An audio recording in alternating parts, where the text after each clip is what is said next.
साथियों, आप सभी का स्वागत है। आज के सेशंस में जो चर्चा है वो है कि जियो मुकेश अंबानी का वह प्रोडक्ट जो कि देश में इंटरनेट क्रांति के लिए अपनी पीठ थपथपाता रहा है। इन्हीं के पापा कहते थे कि कर लो दुनिया मुट्ठी में। धीरू भाई का कहना था कि कर लो दुनिया मुट्ठी में। ये इनके पिताजी जो मुकेश अंबानी हैं, इनके पिताजी धीरू भाई अंबानी कहा करते थे कि कर लो दुनिया मुट्ठी में।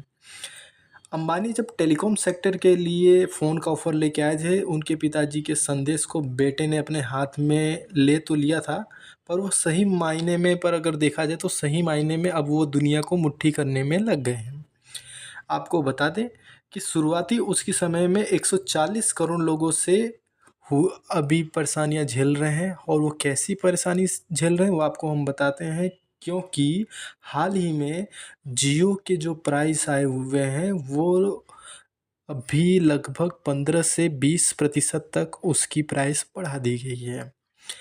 जियो का हमेशा से यही रहा था कि शुरुआत के दिनों में उन्होंने लोगों के गांव-गांव तक, छोटे से गरीब-गरीब तक उनके हाथ में फ़ोन पकड़ा दिया गया, जियो फ़ोन लाके। उसके बाद उनको फ्री में मुफ़्त जियो सिम देके उनको रिचार्ज करके उनको रोज़ की आदत 1.5 जीबी 1 जीबी का डाटा उनके हाथ में पहुंचा के उनकी रोज़ की आदत पहुंचा दी गई कि आप रोज़ डाटा यूज़ करिए फ्री में। आज लोगों को धीरे-धीरे तक उनको आदत और लत लगाने के बाद आज ऐसी हालत हो गई है कि मुकेश अंबानी अपने जो जियो के उपभोक्ता हैं, जो उनके यूज़र्स हैं, उनको डमरू की तरह यूज़ कर रहे हैं।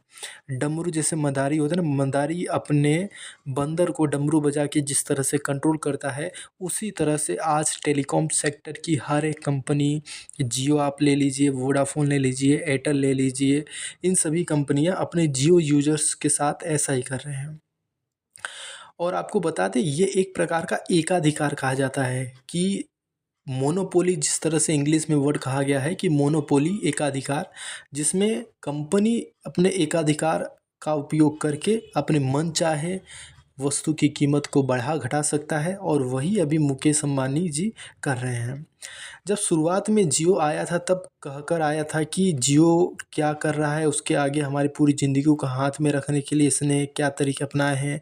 आज विस्तार से इसकी हम सारी चर्चा करेंगे कि शुरुआत में जियो आया था तो क्या कह रहा था, कैसे करेंगे, और आज उसने कैसे लोगों के साथ ये एक तरह से धोखा, विश्वासघाती कहा जा सकता है कि लोगों की आप पहले आदत बन जाइए, फिर उनके साथ खेल खेलिए। तो चलिए हम आज विस्तार में चर्चा करते हैं। अगर आप हमारे चैनल में नए हैं तो हमारे चैनल को सब्सक्राइब करिए और अपने दोस्तों में शेयर करिए।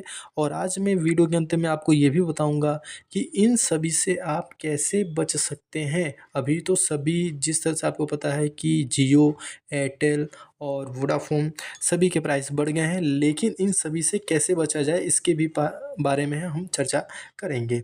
तो चलिए हम शुरुआत करते हैं डिटेल में। एक बात और है कि आप कहेंगे कि सर ये तो जियो ने तो एक प्राइस ही तो बढ़ाया है अपने रिचार्ज का। लेकिन आप आज यहाँ पे जियो का रिचार्ज बढ़ना एक कारण यही नहीं है। आप समझिए कि ये एक तरह का एकाधिकार करने की तो ओर बढ़ता जा रहा है। जिस तरह से टेलीकॉम बीएसएनएल को मोदी सरकार, जो कि हमारी गवर्नमेंट है, बीएसएनएल को एकदम पीछे धकेल दिया और जियो की कंपनी को इतना सपोर्ट करके उसको आगे लाया। तो ये पूरे देश में 140 करोड़ जो जनता है उनके ऊपर हावी हो रही है, और ये अपने हिसाब से अभी क्या सोच रहे हैं कि अभी इन्होंने प्राइस बढ़ाया तो क्या अगले साल नहीं बढ़ाएगी? क्या आपको लगता है अभी जो रिचार्ज जो आप समझ रहे थे, पहले एक समय ऐसा था कि अगर आप मोबाइल में रिचार्ज नहीं कराते हैं तो भी आपके मोबाइल में फ़ोन आता रहेगा। लेकिन आज ऐसी परिस्थिति हो गई है कि आपके मोबाइल में रिचार्ज नहीं होगा तो कॉल आना बंद हो जाएगा एक एक वीक, सप्ताह के बाद। और अगर आप रिचार्ज नहीं कराते तो आपका सिम डीएक्टिवेट, मतलब सिम को बंद कर दिया जाएगा। तो आप सोचिए कि कहाँ कि एक गरीब आदमी था, वो 10 रुपए का रिचार्ज करा के अपने काम से काम फ़ोन में बात करके रहता था। और जो अमीर लोग थे वो तो वैसे भी रिचार्ज अपना कराते थे। लेकिन आज ऐसी सिचुएशन हो गई है कि अगर एक गरीब इंसान जो गाँव में बूढ़े मज़दूर वर्ग के जो भी लोग हैं, वो अगर मोबाइल में रिचार्ज नहीं कराते हैं तो उनका मोबाइल बंद हो जाएगा। ये मुकेश अंबानी की दादागिरी पर ये उतर आए हैं। और आप देखिए कि मुकेश अंबानी के साथ-साथ एयरटेल और वोडाफ़ोन के जो हैं टेलीकॉम कंपनियाँ, ये भी उनके पीछे-पीछे में लगे हुए हैं। और जिस तरह से अभी प्राइस बढ़ाया गया है, तो जैसा कि आप देख रहे हैं कि 15 से 20% की कीमत बढ़ा दी गई है। तो क्या आपको ये नहीं लगता कि अचानक से 15 से 20% का इन कंपनियों को मुनाफ़ा भी होगा? आप अगर स्टॉक मार्केट में देखेंगे भी तो वोडाफ़ोन आइडिया के शेयर के प्राइस बढ़ गए हैं। तो ये इसी तरह से इनका काम कर चलता है। और चलिए हम अगर प्राइस की बात करते हैं तो पहले जो अभी करंट में जो प्राइस था 155 का, जैसा कि आप देख पा रहे हैं 155 वाले प्राइस का जो जियो प्लान्स था वो 189 मतलब 189 रुपये हो गया है। उसमें 2 GB ही डाटा आता था। और जो 209 रुपये का रिचार्ज होता था वो अभी 249 मतलब 40 रुपीज़ का इन्होंने बढ़ोतरी कर दिया है। वो 1 GB प्रतिदिन डाटा आता है, वो 28 दिन के लिए प्लान है। फिर हम दूसरा देखें तो उसमें 239 रुपये का जो रिचार्ज है वो अभी 299 रुपये आपको देना पड़ेगा, जो कि 1.5 GB प्रतिदिन उसमें डाटा आता है। और 299 का जो रिचार्ज है, जैसा कि आप देख पा रहे हैं 299 का जो रिचार्ज है वो 350 रुपये का हो गया है, जिसमें 2 GB प्रतिदिन का आपको मिलता है। ये 28 दिन का प्लान है। और आपको बता दें कि जिन लोगों के पास 5G मोबाइल है, जो कि अभी लेटेस्ट 5G है, तो उसमें यूजर्स को अनलिमिटेड 5G दिया जा रहा था। तो उसमें अभी ऐसा था कि अगर आपके पास 239 ये वाला अगर प्लान है तो उसमें आप अनलिमिटेड 5G यूज कर सकते थे। लेकिन अभी जियो की तरफ से बात सामने आई है कि अगर आपके पास 299 का रिचार्ज होगा तो ही आप 5G यूज कर सकते हैं। तो आप समझिए कि कम से कम आपके पास 299 का रिचार्ज होना चाहिए। तो इस तरह से आप देखिए धीरे-धीरे 5G की तरफ भी लालच बढ़ाया गया लोगों को, कि आप 5G यूज़ करिए, 5G यूज़ करिए। फिर 5G की ओर बढ़े तो उन्होंने वो रिचार्ज के अमाउंट को भी बढ़ा दिया।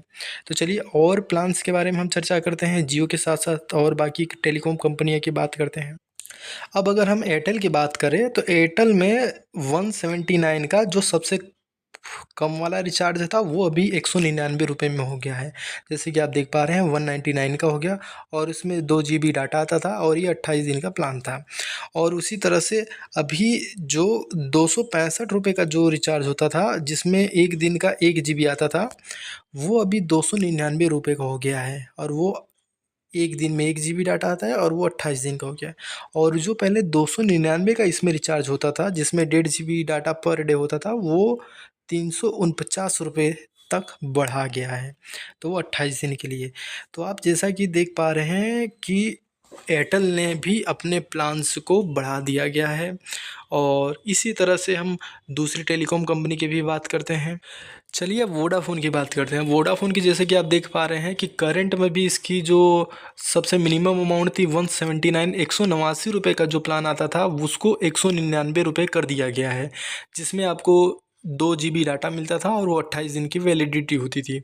और वहीं दूसरे प्लान की अगर बात करें तो जो 269 रुपये का जो प्लान था उसको 299 रुपये का कर दिया गया है। 1 GB एक दिन का डाटा उसमें मिलता था और ये 28 दिन का प्लान था। उसी तरह से 299 वाला जो प्लान था वो इन्होंने 349 रुपये कर दिया है। 1.5 GB एक दिन में जो उसमें डाटा मिलता था और वो 28 दिन की वैलिडिटी थी। तो आप जैसा कि देख पा रहे हैं कि आइडिया, वोडाफ़ोन और एयरटेल और जियो, इन सभी कंपनियों ने अपने-अपने प्लान्स के प्राइस बढ़ा दिए हैं। और और अभी जैसा कि आपको पता है कि एयरटेल और जियो के बीच में ज़्यादातर उपभोक्ता एयरटेल और जियो के हैं, और इन दोनों कंपनियों के बीच में होड़ मची हुई है। और जो एयरटेल जो कंपनी है वो जियो कंपनी को ही फॉलो कर रही है, वो उनके हिसाब से अपनी प्राइस बढ़ा रहे हैं, घटा रहे हैं। तो इस तरह से इसमें टेलीकॉम कंपनियां आपके ऊपर धीरे धीरे हावी हो रही हैं, जो एक एक पॉइजन की तरह है। वो धीरे धीरे आपको अभी पता नहीं चलेगा, पर धीरे धीरे इसकी प्राइस जिस तरह से बढ़ रही है ये आपके लिए घातक साबित होगा। और आपको बता दें कि पहले कंपनी जिसके पास 4G का नेटवर्क था, उसके पास आपको बता दें कि ये जितने भी जियो की कंपनी हैं, पहले इनके पास जब 2014 में गवर्नमेंट की सरकार में मोदी सरकार आई, तब जियो के पास तब जियो के पास उनका टावर इतना नहीं था। तो गवर्नमेंट ने जो BSNL के द्वारा देश में जितने टावर्स दिए गए स्थापित किए गए थे उन सभी टावरों को मुकेश अंबानी की कंपनी को दे दिया। वो उन टावरों को यूज करके अपने जियो के जो नेटवर्क हैं वहाँ पे स्थापित करने लगे, वहाँ पे अपना सिस्टम सेट करने लगे। तो आप जैसा कि आपके घर के नज़दीक में भी देखते होंगे वो टावर लगे होंगे, वो टावर जियो या मुकेश अंबानी या एयरटेल के किसी कंपनी का नहीं है, वो एक सरकारी कंपनी है, वो बीएसएनएल के टावर लगे हुए हैं। और उन्हीं के टावर को यूज करके आज इन सारी कंपनियां अपने अपने मुनाफे कमा रही हैं, और जो हमारी भारत सरकार की जो सरकारी कंपनी थी बीएसएनएल, वो एक गड्ढे की ओर बढ़ती जा रही है, उसका कंपनी का कोई ठिकाना नहीं है। तो पहले आप यही देखिए कि अब इन सब समस्याएं से कैसे बचा जाए। तो जिस तरह से विपक्ष भी कहता है, राहुल गांधी कहते हैं, मोदी पर प्रहार करते हैं कि मोदी जी प्राइवेटाइजेशन कर रहे हैं, प्राइवेट कंपनी को बेच रहे हैं। तो कहीं कहीं आपको ये बात धीरे धीरे नज़र आएगी। जिस तरह से एयरपोर्ट पर अदानी और अंबानी कंपनियों का वहाँ पर है, फिर इन्होंने बहुत सारी स्टेट्स में, जैसे आप गुजरात में देखेंगे तो गुजरात में बहुत ज़्यादा प्राइवेटाइजेशन है। जो सरकारी अस्पताल हैं वहाँ पे जो कर्मचारी हैं वो भी प्राइवेट कंपनियों को सौंप दिया गया है एज ए कॉन्ट्रैक्ट के बेसिस पे। और फिर उसी तरह से आपको बता दें, उसी तरह से आप देखेंगे कि भी जो टेलीकॉम की कंपनियां हैं, तो टेलीकॉम में भी अभी धीरे धीरे ये प्राइवेटाइजेशन हावी होता जा रहा है, और हावी होता जाने हो गया है। आप समझिए, एक समय पे आपके पास पैसे नहीं होते थे तो भी आपके मोबाइल फ़ोन्स में कॉल आते थे, पर आज ऐसी सिचुएशन आ गई है कि उस पे कॉल आना बंद हो गया है। तो इसी तरह के दोस्त आपको हम ऐसी खबर लाते रहेंगे। अगर आपको वीडियो हमारा पसंद आया हो तो चैनल सब्सक्राइब करिए, अपने दोस्तों में शेयर करिए, और वीडियो को लाइक करना न भूलें। आप सभी का बहुत बहुत धन्यवाद।